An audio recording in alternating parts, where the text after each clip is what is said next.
সন্দেহ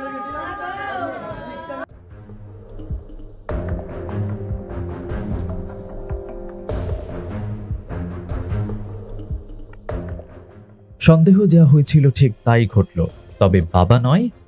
গাজীপুরের টঙ্গীতে দুই শিশু সন্তানকে বটি দিয়ে কুপিয়ে হত্যা করেছেন নিজেরই গর্ভধারিণী মা সালেয়া বেগম। তারপরে সকালে সুচতুর অভিনেত্রীর মতো অভিনয় করে গেছেন সবার সামনে।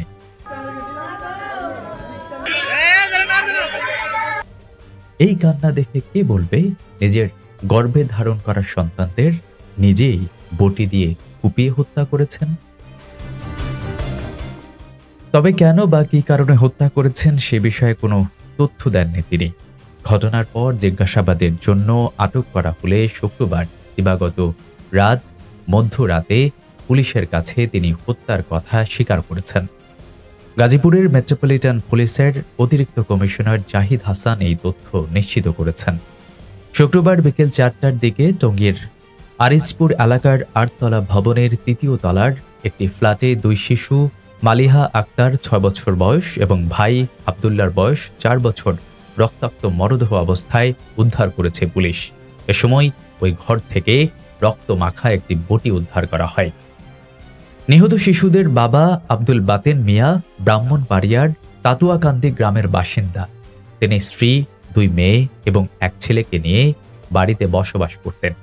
ঘটনার দিন বড় মেয়ে নানার বাড়িতে ছিল। যে বাড়িতে ঘটনা ঘটেছে ওই বাড়ির আশেপাশের বেশ কয়েকটি সিসিটিভি ক্যামেরার ফুটেজ চেক করা হচ্ছে। সেখানে দেখা যায় ঘটনার সময় তাদের ঘরে বা ফ্ল্যাটে শিশুদের মা ছাড়া আর কেউ যাওয়া আসা করেনি। ঘটনার পর তাদের মা সালেহা নিজেই পাশের বাড়ি থেকে 2 দেবরকে ডেকে নিয়ে আসেন। তার হাতে কাটা দাগ দেখে পুলিশের সন্দেহ বাড়ে এবং কথাবার্তা অসংলগ্ন হওয়ায় সন্ধ্যায় জিজ্ঞাসাবাদের জন্য তাকে আটক করে পুলিশ। পরে মধ্যরাতে 2 সন্তানকে হত্যা করার কথা স্বীকার করেন মা সালেয়া বেগম। পুলিশ ঘটনাটি গুরুত্ব সহকারে তদন্ত করছে। কেন বা কি কারণে 2 সন্তানকে হত্যা করেছেন তিনি তা উদ্ঘাটনের চেষ্টা চলছে। তবে এলাকাবাসী অনেকে ধারণা করছেন পরকীয়ার জেরেই হতে পারে এই হত্যাকাণ্ড।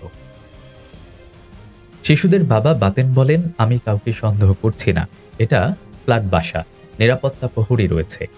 আমার স্ত্রীর মাথায় একটু সমস্যা আছে, অনেক সময় বলে সে চলে যাবে, মাঝে মাঝে কান্না করে কেন সে বিয়ে বসল, একা থাকতে চাইতো, কেউ যেন তাকে ডিস্টার্ব করতে না পারে, সন্তানরাও যেন তাকে বিরক্ত করতে না পারে। কাউ বা ঝামেলা তিনি পছন্দ করতেন না। সালেহা বেগমের স্বজনরা জানায় তিনি মাইগ্রেনের সমস্যায় ভুগছিলেন। মানসিক সমস্যা আছে কিনা এ বিষয়ে তারা কিছু বলেননি।